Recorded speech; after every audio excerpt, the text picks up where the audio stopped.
Hello guys, and welcome back to the second part of vectors data structures. So a little recap on what we did in our previous video is we looked at variety of ways that you can create vectors in R, and we saw using the concatenation function, how to use the sequence function, and how to use this operator. So in this video I want us to see how, after you have created your vector, what if you wanted to extract a certain element of that vector. So how are you going to do that? So that's what we're going to be doing in this video. So in the previous lesson we had discussed a variety of ways that you can extract information, and I say that data stored in a vector, they normally allocated certain indexes. Like when you look at a certain vector, let's say for example vector 1, uh, each of these elements are stored in vector in indexes, in a certain index. So, and in R it starts with 1 2 3, just as that vector. So let's see how we can extract certain information from a vector. So the first method that we're going to look at is when we're using an index, and an integer index. I mean, when you're using an integer index, you can use an integer index to extract information. So let's take, for instance, we want to extract information from this vector 1. Like let us try and extract the second element. So to extract that, you're going to use vector 1. Intersect the second element. It's going to be, oh sorry, it's supposed to be vector 1. So it's going to be number 2. It's going to be 2, as you can see from this vector right here.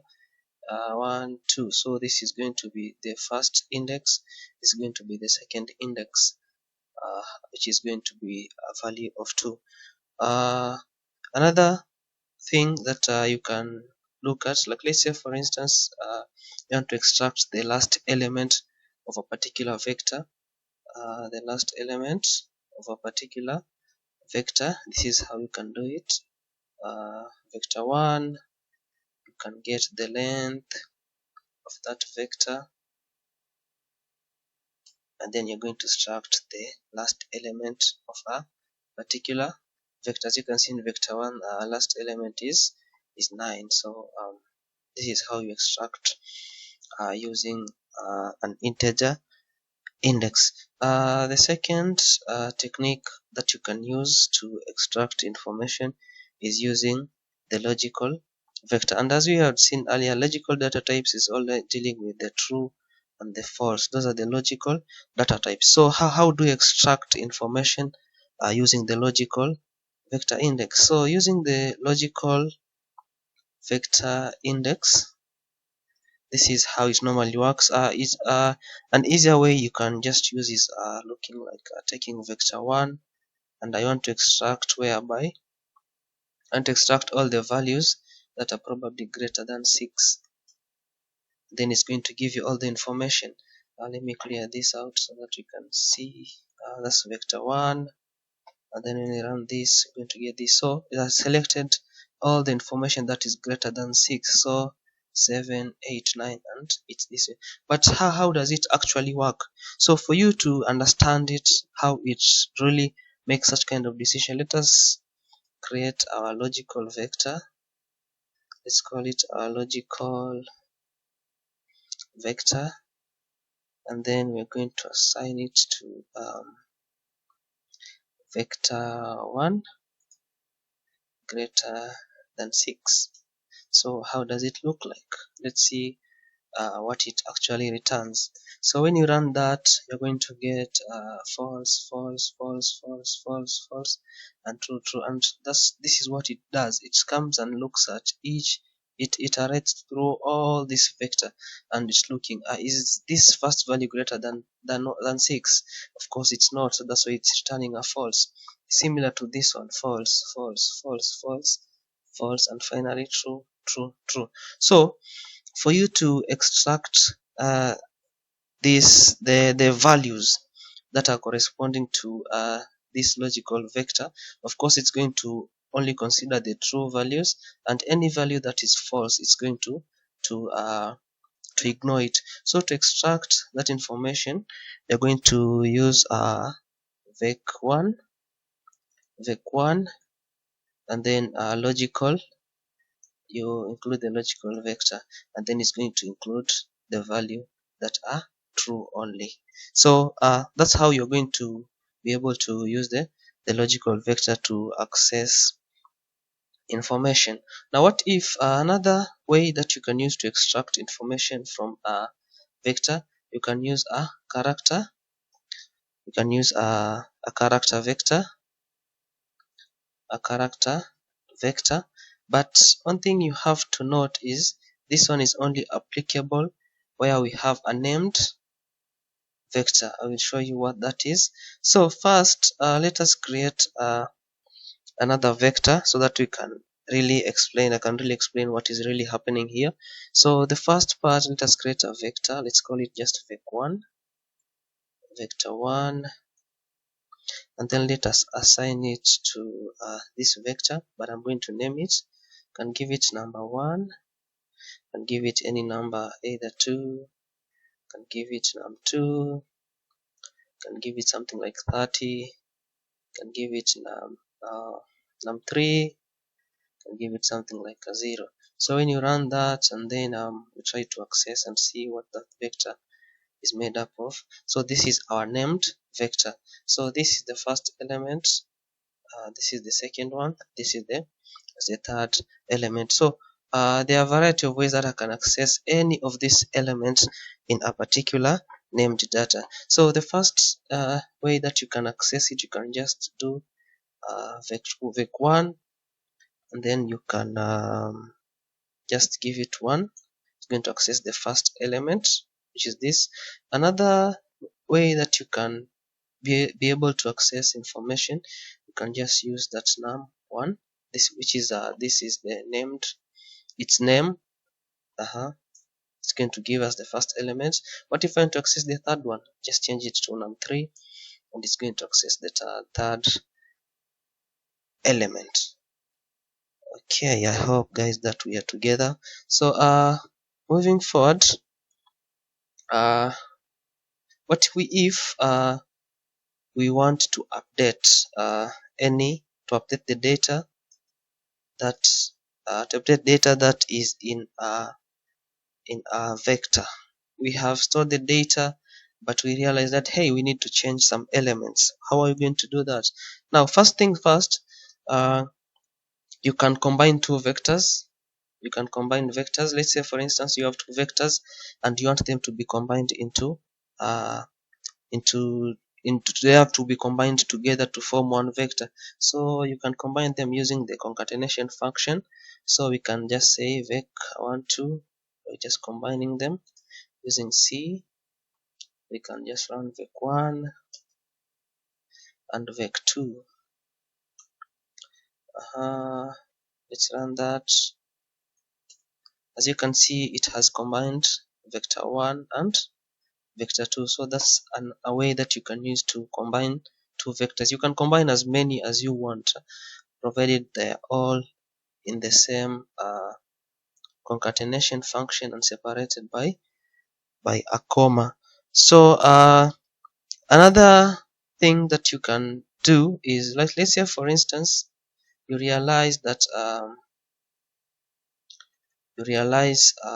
you want to change a particular value in a vector. Let's try and use vec1. No, let's not use vec1. Let's choose to use vec2. Yeah, let's use vec2. So let's say for instance we want to change the value of this second element. How am I going to do that? So what you're going to do, you're going to use vec2. Once you've gotten that vec2, you have to access the second element. So it's going to be index number 2, and then you're going to assign that value to the number that you want to assign it. Let's assign it to 10. Now when you run that, let's try and access vec2 and see what has happened, if it has changed. As you can see, we have changed the second element of the vector from 2.8 to 10.0. So that's how you change values in a particular vector. The next thing that we can discuss about is vector operations. So what operations can we do in a particular vector? So in this case, let us define new vectors. We can call this vector x, and then we give it just some simple numbers 1, 2, 3 for simplicity, and then y we can give it numbers like the same numbers 1, 2, 1, 2, 3. So let's run these two. So we can perform addition. So we can do something like let's assign it a variable like vec add xy. So you can just call this x. We add it to y. Let's run that and see what has happened. What normally happens now.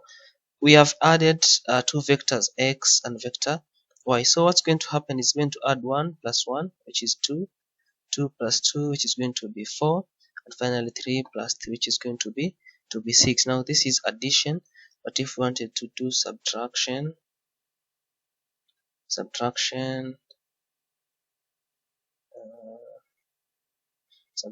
we can just copy this. We can copy that and we paste it, and then we can call it sub. Stands for subtraction. So we're going to take x minus y, that is subtracting vector x and minus y, and we're going to get 0 0 because 1 minus 1 is going to be 0, 2 minus 2 is going to be 0, and finally 3 minus 3 it's going to be 4. What if we wanted to do something like multiplication? It's also possible. You can still use the same one. You can just do mult. We multiply that. So let us try to multiply. Let's multiply it with 5. Let's try. Let's just call this 10x. Can subtract that. And call it 10x. See what happens. So we multiply this 10 times x.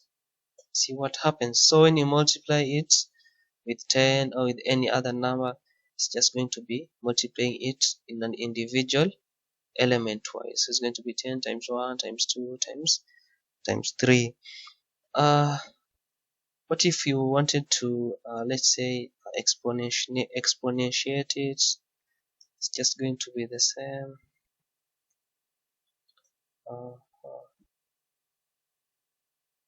If you exponentiate it,